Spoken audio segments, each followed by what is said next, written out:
Nini tena? Vipi? Mbona unakula malimao hivyo? Una shida gani? Hapa. Hii ni dawa. Sawa. Hiyo itakuletea vidonda vya tumbo, inakuangua hiyo. Kumbe hujui. Sasa hii hapa sio kuhusu vidonda. Hii hapa inaanzia sister, inaanzia vidonda vya mdomoni. Wewe, nani amekudanganya?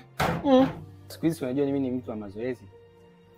Kwa hiyo inakata mafuta tumboni. Inakata mafuta tumboni. Ndio mnadanganyana huko gym. Amna, kweli ukiwa unaenda gym, ukiwa unaongeza na hii hapa inakata mafuta tumboni alafu unakuwa na zile six pack.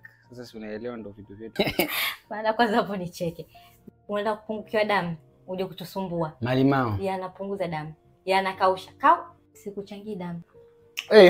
Usije ukasumbua familia. Sikia ngombe. Mimi nakupanga vizuri tu. Ukiendelea kukomalia msimamo wako kwamba inakausha damu, kuna vitu utavikosa. Kuna za ndani za haya malimao. Nani anakushauri? Si vijana. Kuna mikutano ya vijana.